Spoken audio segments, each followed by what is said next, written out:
ago,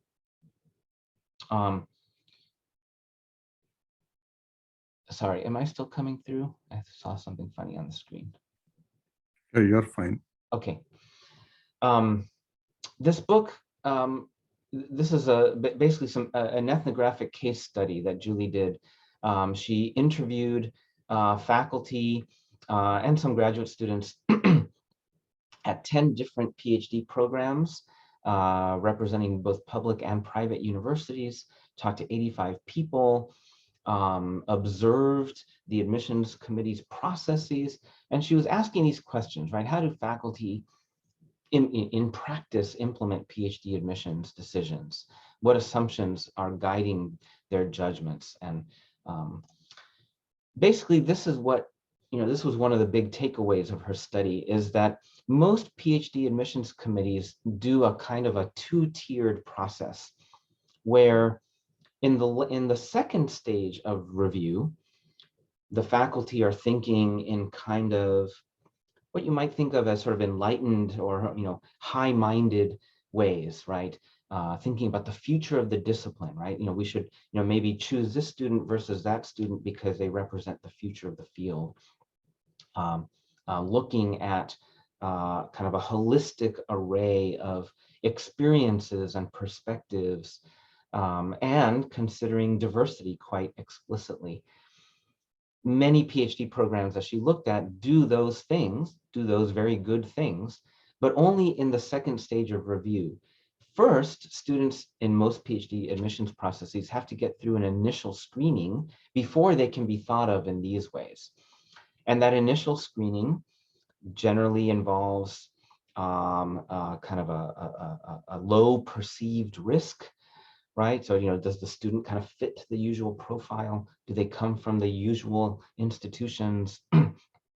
Sort of numerical criteria in terms of like undergraduate GPA, and conceptions of merit, such as GRE scores, that can be in tension with diversity goals. So the point of this is that, whatever we might say or think, the fact is many of our PhD programs, most of our PhD programs have traditionally operated in this way when it comes to diversity via admissions, right?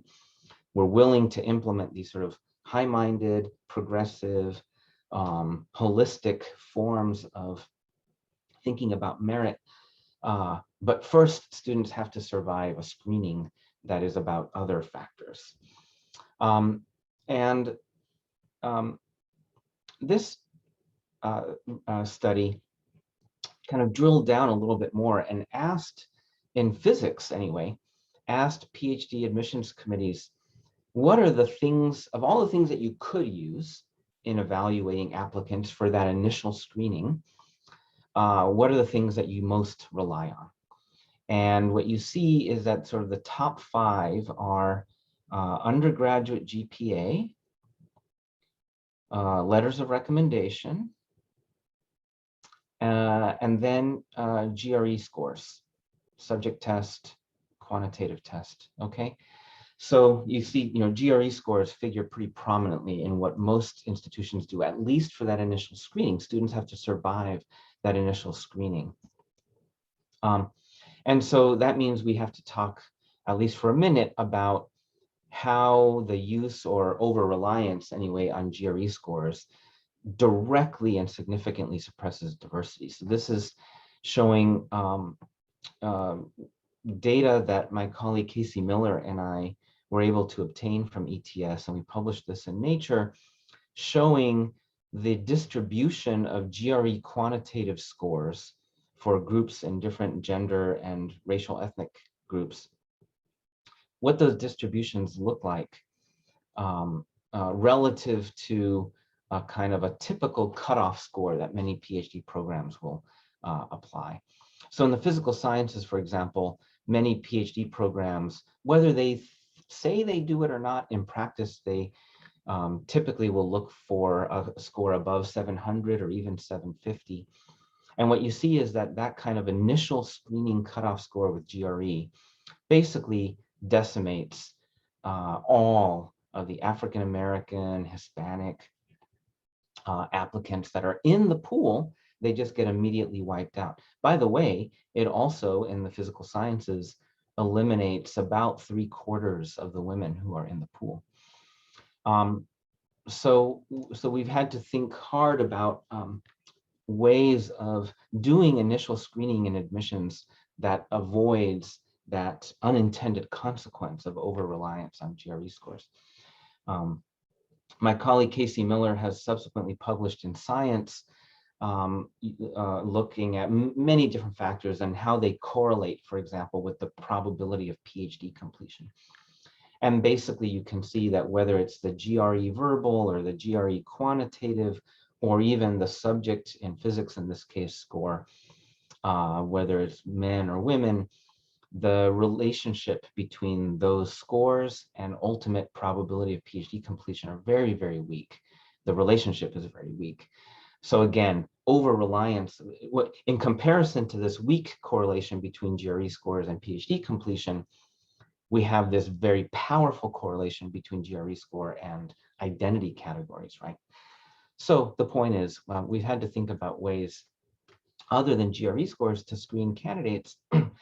And interestingly, one of the things that this study, in addition to asking what do PhD programs do rely on, they also asked what do they not rely on.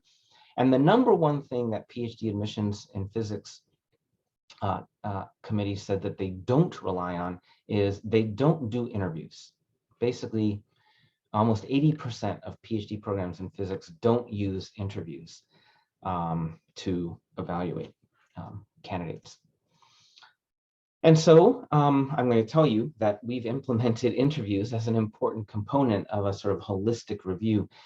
There is a whole literature, a literature that many of us in STEM disciplines are just not aware of, but it is a literature that spans 50 years from industrial organizational psychology and other fields. It's referred to sometimes as non-cognitive competencies, which is a slightly unfortunate term because, you know, as if anything that human beings do is non-cognitive, but it's called that because it's intended to be in distinction to measures like GRE scores that you can think of as like IQ sorts of measures. But the literature is very clear that these non-cognitive competency measures are measurable, and they're highly predictive of performance in all different kinds of academic and job contexts. And very importantly, in contrast to GRE scores, they show very little, if any, group differences. In other words, there are not strong correlations with these measures with gender, race, ethnicity.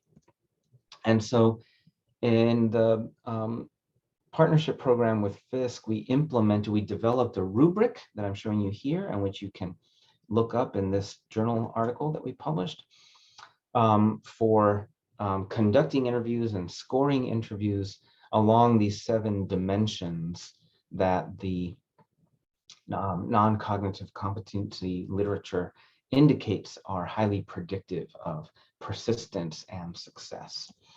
And we published along with that rubric a protocol of example sorts of questions in order to probe those sorts of things, right? So for example, we ask candidates to talk about a challenging experience and how they handled it or how they overcame it, because the literature tells us that perseverance and realistic self-appraisal, these are important competencies for success in a very challenging environment, like in a PhD program. So we intentionally probe for those things.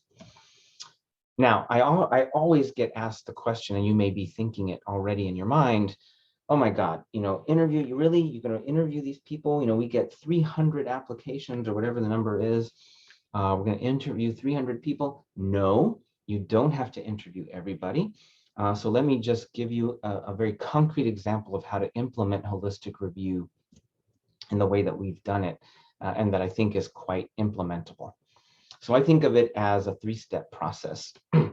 Number 1, go through your applications the way you normally do, create a list of finalists, and make that list of finalists be about 3 times larger than your ultimate target number of admits, okay?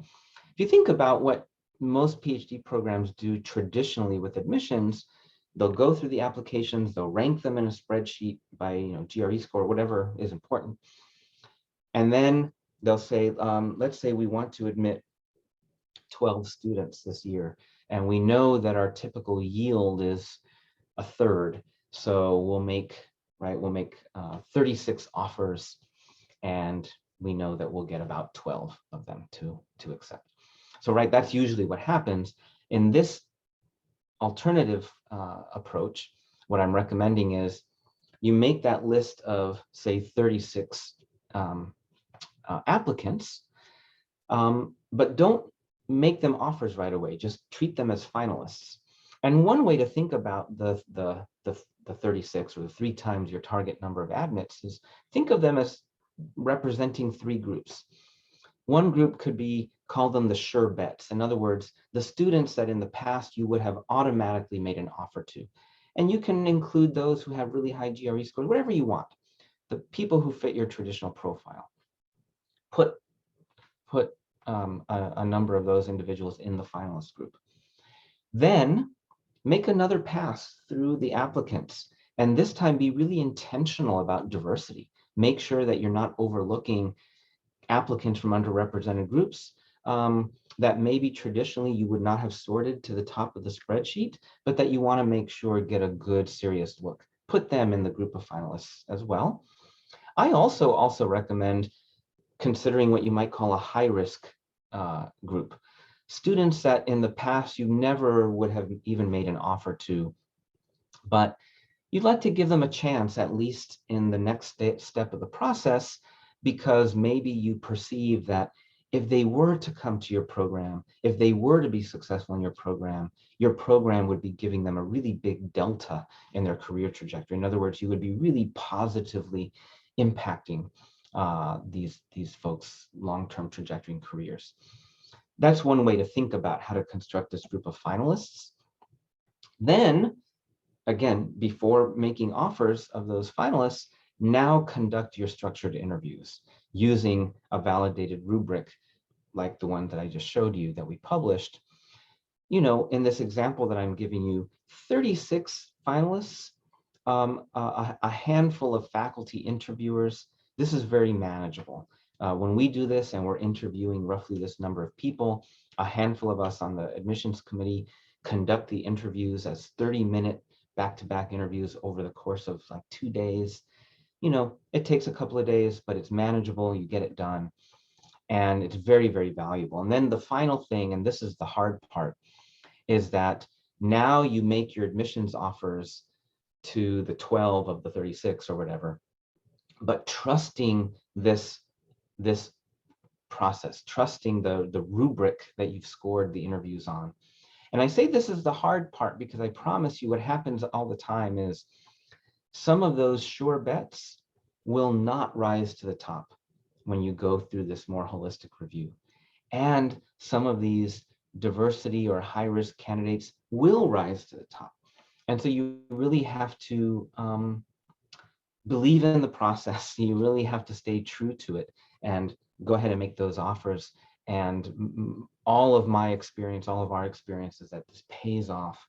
And by the way, you should expect that your yield will go way up, because guess what?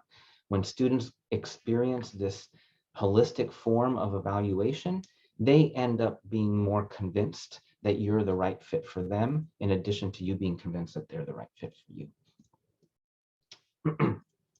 Okay, so that was a lot about admissions, and I spend a lot of time on admissions because, if you think back to the wheel that I showed you at the beginning, you can't get to community and mentorship. You can't get to inclusion and belonging if you aren't even letting people into the room, right? So admissions is very, very, very important. All right, but let's talk about community now. So, and I'd like to frame this in terms of why we intentionally partnered with FISC. Why are minority serving institutions such important communities to partner with? Here I'm showing you the results of research done by Sheila Edwards Lang about 15 years ago. She looked at her question was, how do different students get to PhDs in STEM disciplines? What are the different institutional transitions that they experience along the way? She looked at the 80,000 people in the US who earned STEM PhDs over this 5-year period of time. And what you're seeing here is underrepresented minorities in blue, whites and Asians in green. You're looking at different pathways to the PhD. The rightmost comparison is what you might call the traditional path to a PhD, at least in a discipline like physics, where you earn a bachelor's degree from institution A, you forego a master's degree, or maybe a master's degree falls in your lap when you pass the qualifying exam, but it's not an intentional master's degree. And you get your PhD from institution B. The not equal sign there means an institutional transition. So this is sort of the traditional path in physics. And you see underrepresented minorities are underrepresented in that traditional pathway. Whereas underrepresented minorities are overrepresented by like 50% in the pathway where you earn a bachelor's degree from institution A, change institution, earn an intentional or terminal master's degree from institution B, change institution again, and then earn your PhD from institution C. So this idea of the master's degree as a stepping stone and of minority serving institutions as places to do that stepping stone, to experience that transition to PhD, this is something that the students have figured out on their own over the course of many decades. What we did with our partnership program, in essence, is to tap into this non-traditional pathway, but surround the students with mentorship and guidance and support and community from beginning to end. And so that brings me then to mentorship. How do we best support these students? Let's say that we have transformed our admissions processes. Okay, now we're bringing in large numbers of diverse students. And we've partnered with other institutions in order to achieve a supportive community. How do we now really make sure that the students that we brought in are successful? And that comes down to good mentorship. So I want to advertise this National Academies study that I was a part of, called The Science of Effective Mentorship in STEM. The second M is for medicine. And there is an online guide and toolkit that goes with the report. You don't even have to read the report. You can go to the online toolkit. I'll show it to you in a second.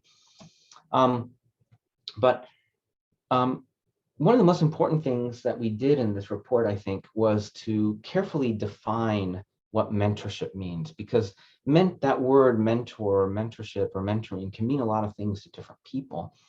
And it was important to us to articulate it carefully.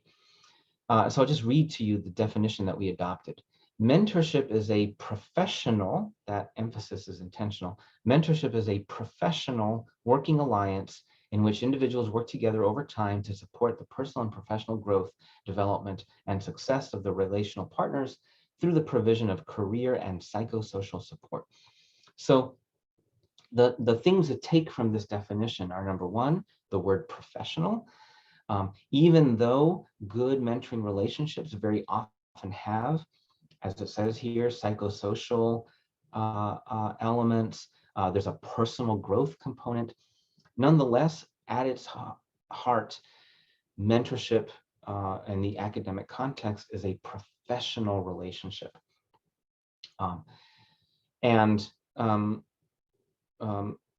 The other thing to take away from this is this idea of mutuality, right? The relational partners. In other words, mentorship is not just about the senior mentor doing good stuff for the junior mentee.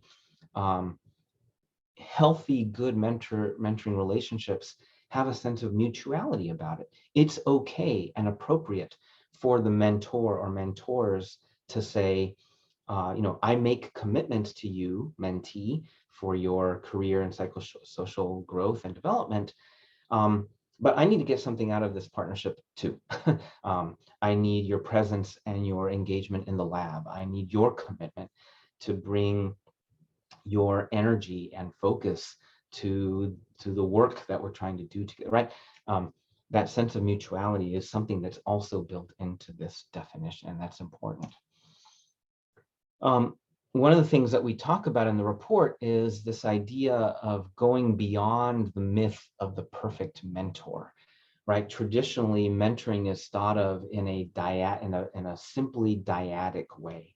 A mentor doing all the stuff that a mentee needs to be successful. That's not realistic. It's also not sustainable. And so instead, we talk about mentoring networks, surrounding an individual mentee with the various mentors and resources that are necessary for that individual mentee to be successful.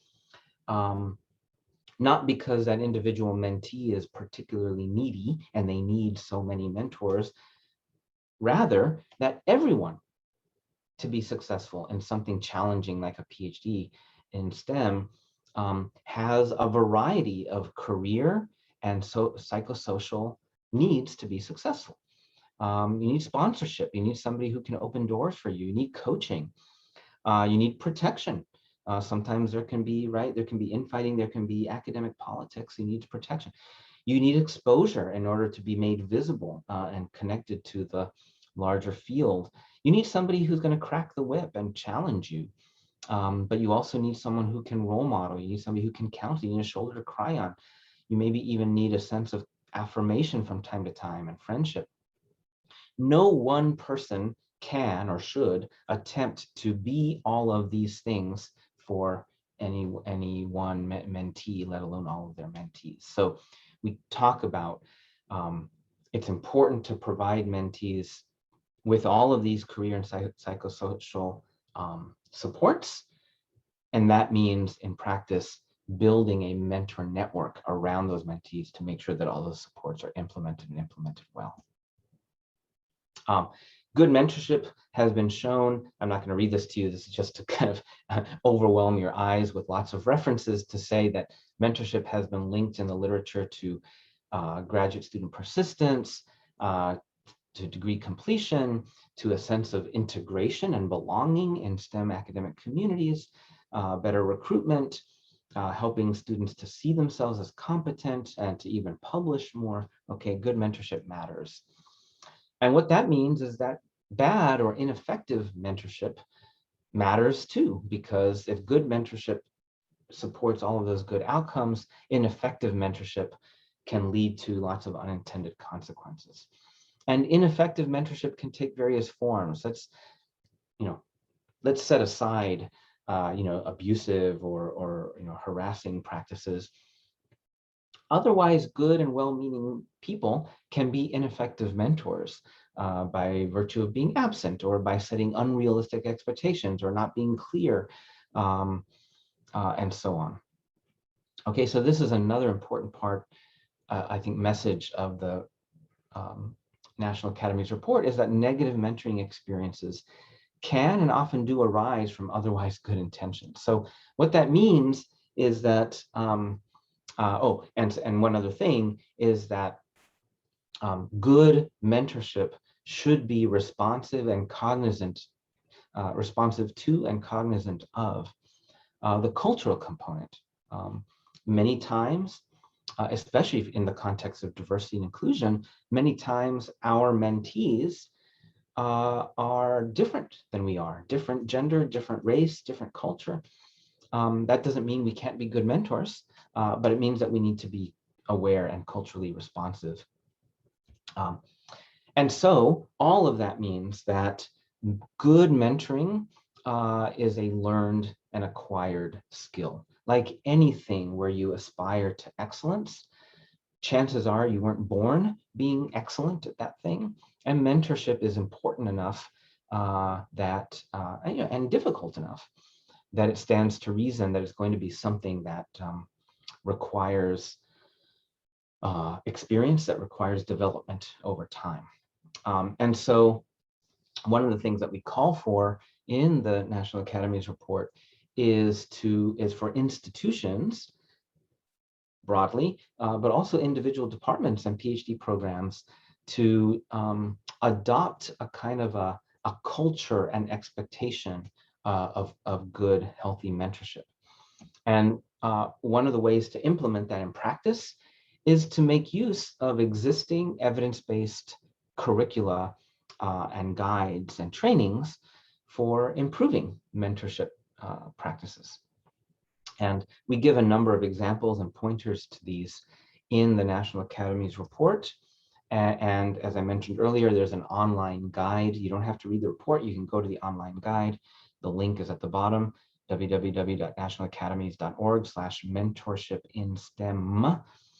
And there you can find some of the highlights of the report, like I just showed you, but also under actions and tools, you'll find examples of mentoring compacts, so that mentors and mentees can establish clear guidelines and expectations and that sense of mutuality about what they're doing together as mentors and mentees. But also we provide links to the best evidence-based mentor training curricula and tools. And those are mentor training experiences that can be done by individual faculty on their own online. But they can also be done as a group. An entire department or program can decide to go through one of these really good mentor training curricula together. And that can be a way to, as I was saying earlier, develop that culture and expectation of good mentorship across the department or program. So I'm going to conclude so that we hopefully have a little bit of time for questions. I'll leave you with these four kind of I call them the 4 M's that I hope you've taken from my comments. First is that minority serving institutions are very important partners for building community and for diversity in STEM. I think you all already know this very well. The master's degree is an important transition point to the PhD for many underrepresented minority students and is an opportunity to provide those stepping stones to success, like I talked about. Misuse of the GRE, I hope I have shown you that however you choose to use GRE, you need to be just open-eyed and aware of how over-reliance on it directly suppresses diversity in your programs. And there are more holistic methods that we've implemented with success, and I gave you some specific guidance on how to implement them that will increase diversity in your program and frankly help you more holistically evaluate those students who are most likely to be successful. And finally, mentorship matters. That's what we've just been talking about for at the end of this. And there are good evidence-based practices and guides and trainings that are available. So I'll stop talking there. Thank you for this opportunity. And Marsha, Ajit, I'm happy to take questions. Thank you very much for a wonderful talk, Professor Stassun. And now I would like to open the floor for any questions to Professor Stassun. I have a question, please. And thank you so much for the talk, very in-depth. How have there been institutional changes that happen in support of the specific mentorship model improvements that have been brought about? Can things be harmonious regarding, improvements in aspects of mentorship that might help students teach as a teaching assistant, for example, or just ensuring that there's attention given to, the progression from master's to PhD, and there's a budget there that priorities are considered accordingly? Just a general question. Yeah, so maybe the best way to answer that question, which is a good one, is so I spent 4 years in the dean's office at Vanderbilt in the College of Arts and Science, and my area of responsibility was faculty research and graduate programs. And so we implemented a few things that I think address your question. and we implemented them across the PhD programs, not just in STEM, but across A&S. Number one, you asked about sort of, sort of budgets and incentives for different kinds of student professional development experiences. I think one of the most impactful things that we did was to decouple the graduate student support funding. We decoupled it from the instructional support needs of the departments, right? I'm sure you know what I'm talking about when I say that traditionally, at least some departments, the needs to staff, to provide, armies of TAs, right?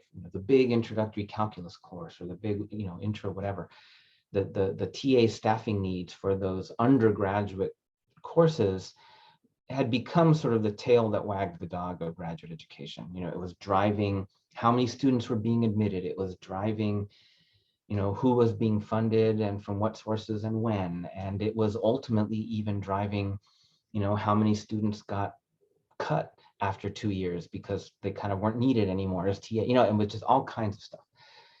So we decoupled those two things. We made the support for the graduate students based on, the number of PhD students that program, should have in order to be a healthy graduate program. We committed instructional support resources for the big undergraduate courses in other ways, frankly, less expensive ways. And then we said, when it comes to teaching experiences, when it comes to other, professional development experiences generally, right? We asked every PhD program to basically write down what are the essential professional development experiences that they think their students needed. And many of them wrote down similar things. They wanted students to make sure that they attended at least one big professional conference. They wanted to make sure that the students got at least 1 or 2 opportunities to teach, because that would be important for their professional development. And so then we had each of the programs basically redo their program requirements to align with what they wrote down they thought were. So, so for example, in my own department of astrophysics, we now have a requirement of all of our PhD students, regardless of their funding source, that they teach at least 2 semesters. And because that requirement is decoupled from their funding source, we're not perversely incentivized to play games. Instead, we're thinking explicitly about what teaching experiences would be good for which students and when for their professional development. We don't have to worry about how that impacts their funding support. And then finally, I think in response to that question, we made the allocation of graduate student lines to a given program, to a given graduate program, based on a set of metrics. One of those metrics, right? So programs could sort of, lose or gain lines basically for graduate student support based on their performance on certain metrics. And those metrics included time to degree, completion rate, PhD completion rate, post-graduation, placement to post-graduation, scholarly production of the graduate students. In other words, how many papers were they publishing? Were they getting scholarships and fellowships? And number 5, diversity of the student body. Does that address the question? Yeah, thank you very much. Some points I hadn't thought about, and certainly to take a systematic approach to professional development experiences. We all do it kind of on an ad hoc basis, but everybody benefits from kind of shoring up how to do that. So thank you. Any other questions from the audience? Yes, I have a question, please. Yes. Julius? Oh, yeah. Thanks a lot, Dr. Stassun. I think your first slide had a variety of aspects of personal relationship, although you separated it.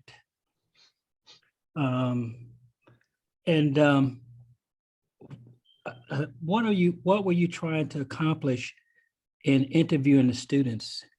If I might say that quite often your B student can be the most application-based students in many cases. You know, there are template builders, and any template builder can be a template expander. And I think quite often when you interview a student, if you ask give them particular exposure, even though they may not have knowledge, but give them the exposure of that particular specificity and then get their response, you might see a difference quite often, particularly as it relates to interviewing. Yeah, so maybe I'll put up this rubric again to answer that question. So in terms of what we're looking for with the interview, let me first say what we're not looking for in the interview, at least when we implement it in this way. Because remember, the context for the interview is we are attempting to measure or evaluate these non-cognitive competencies, right? This is not about getting to know you. This is not about, do I like you personally? In fact, you'll notice one of the, not listed among these 7 attributes or competencies, there's not anything here listed along the lines of charisma or, in fact, oftentimes, students who perform really, really well by these measures are students that you might otherwise have thought were kind of shy or a little bit reserved, but it turns out that they are, deep, right? And so what we're getting at is essentially what evidence do we have from the interview that a student is equipped with a set of competencies that suggest they are likely to persist, keep going, stick with it, that suggests that they are mentorable, that suggests that they are able to assess their own weaknesses and build on them and try to be better, right? So these are kind of bigger competencies. They're almost like meta competencies, that go beyond knowledge of some specific, piece of knowledge or experience with some particular technical skill. It's, do they know how to self-appraise? Are they able to articulate long-term goals, right? Like, why are they in it? Why is it so important to them? Do they know how to participate in mentoring relationships? Have they demonstrated an aptitude and an orientation toward leadership? Do they bring knowledge in non-traditional ways? And do they know how to persevere, when the going gets tough, right? So that's specifically what the interview is intended to probe, which I think is maybe different from what you were just talking about. But in any case, that's what we're trying to do. Right, but I think quite often students have to come with a sense of esteem, and I think that's a portion of what you were discussing to some extent, and that would enhance those other qualities.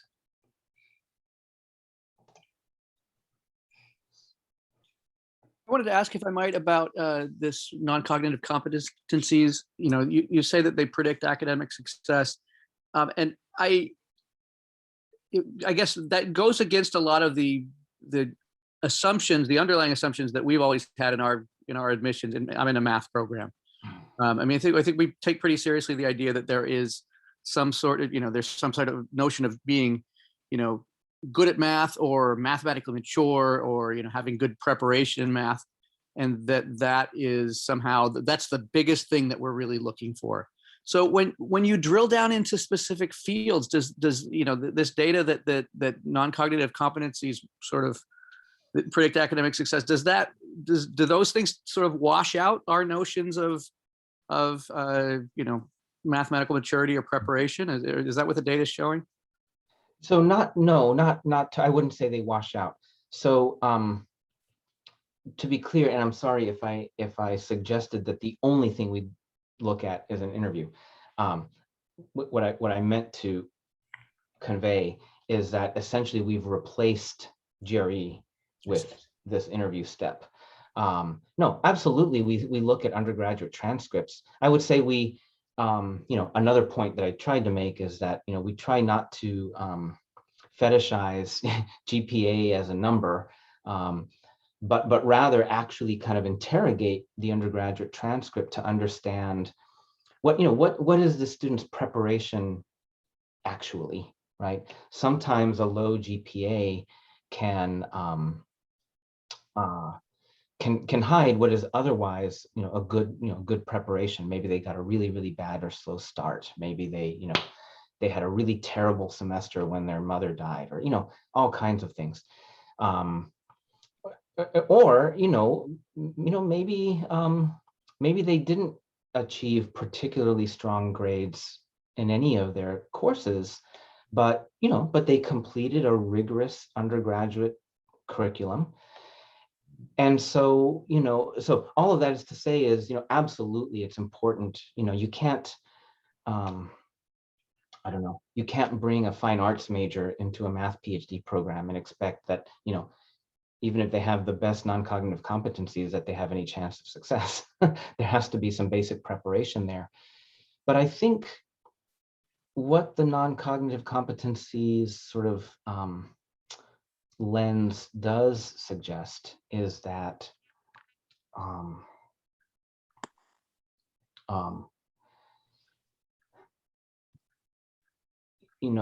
where maybe traditionally, we've maybe, compared students and said, well, this student got A's and this student got B's.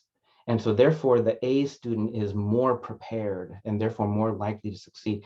I think the non-cognitive competency view kind of does wash that out a little bit. This notion that, grades, or that we can, or that those sort of fine differences in preparation, that we somehow have the kind of the clairvoyance to, with very high resolution, predict, what's going to happen from there. The non-cognitive competency lens says, all right, is there a basic level of preparation such that the person can grow and develop and succeed? What then are the other competencies that will most likely predict that the person is going to persist and push and go? And that's, I think, really the message. Well, thank you. It's interesting. I think traditionally the role that you're suggesting for non-cognitive competencies has been played by GREs, right? We say, oh, well, this student got B's, but they have this great GRE score. And so we've been trying to move away, I think, in our department from GREs, or at least there's a lot of talk about that. And I think one of the questions is, well, then what instead? And so this is great. I think this looks like a great thing to feed into that. Thank you. Yeah. Thank you. Dr. Stassun, what can you tell us about the low numbers of African-American male in physics, and why is it that GRE scores are so low for Blacks and Hispanics? So the simplest and most honest answer to that question is I don't know. I'm not sure that anybody really does know. I will tell you, and I will hypothesize an answer in just a second, but let me just start by saying I have gotten to the point that I don't particularly care. As a physicist, I kind of think of it as there's this tool that has been shown to not be particularly well calibrated, and we can spend all kinds of time trying to figure out why it's not well calibrated, or you can give me a better tool. And I've decided to just run with the latter. because, ETS doesn't pay me to make the test better. But I will say, I think there are some good, some reasonably good hypotheses for what's going on. I think, Claude Steele's work on stereotype threat is a good example. Even if, an ETS, swears, and I believe them, that they do everything they can to make sure that, every individual question on the GRE is fair and non-biased and not culturally loaded. What Claude Steele's research shows is that, all of that can be true, but if you put people in high stakes situations where their performance and, even their identity is on the line, that all of these, culturally loaded, stereotypes can and do have large and measurable suppressing influences on performance. Again, I don't know that that's the answer, but that's an example of the kind of thing that I think could very well be going on. You have otherwise smart, capable people who did, maybe just fine in their courses and on their midterms, and now you put them in a room with a number 2 pencil and a Scantron, and you say, how you answer these questions in 30 seconds or less tells us something about how smart you are. And now that's just a very different context. And, right. If I understand, some psychologists says it's epigenetically based in a sense, where you talk about Einstein law, if I'm correct, how it works, where mass might just be undetectable energy. So, so, in a sense, those stereotypical influences can be transferred throughout generation in the DNA. I don't know. Like I said, my interest is in bringing in the best students and those who, by whatever way I can most accurately adjudge their likelihood of success. And if I can do that and achieve some measure of diversity, that's, my view has been that's the goal. And if one instrument helps me do that better than another, I'm going to use the better instrument. It's time is about 1:36. We have just time for just one last question. If anyone has question in the audience. Could I ask a question? Sure.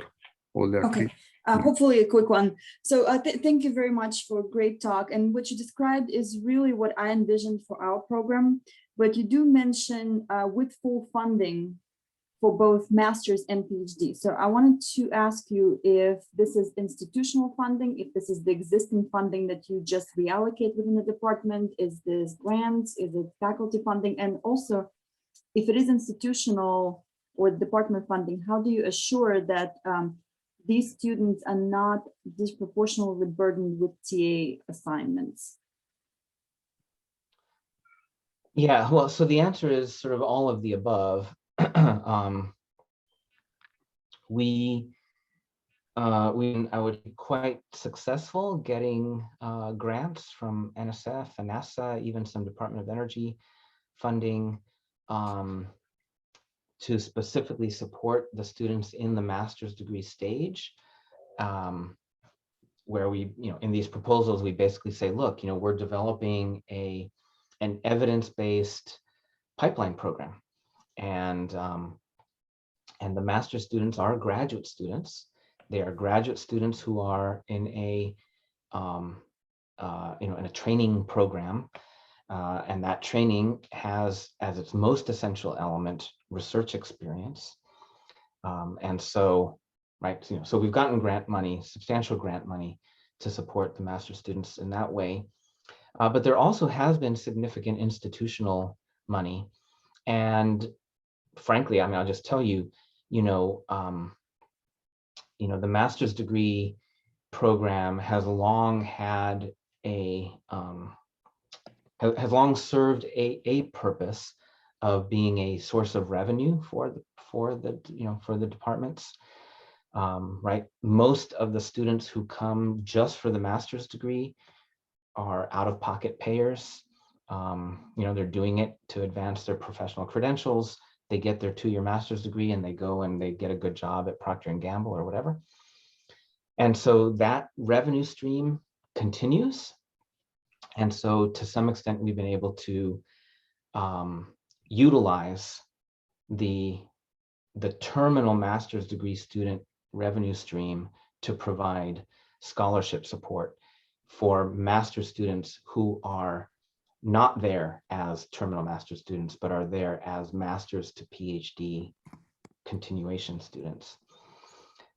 In all of those cases, whether it's the grant funding, which is in the context of providing research training experiences, or in the institutional case of utilizing the professional master's revenue stream, in all those cases, the students in our implementation deliberately have no teaching requirements during the 2 master's degree years, because we want those 2 master's degree years to be about, they'll have professional development experiences later in the PhD stage, opportunities to get teaching experience, all that stuff.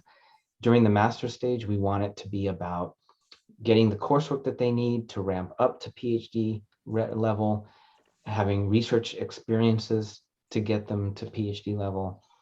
And so no teaching requirements at the master's stage. Thank you. Thank you very much, Professor Stassun, and thanks everyone for attending today's webinar. I hope everybody enjoyed. Let's give a big hand. Show it on you. Thank you very much. Thank you all. Thank you. Yeah, thanks. Take care. Yeah.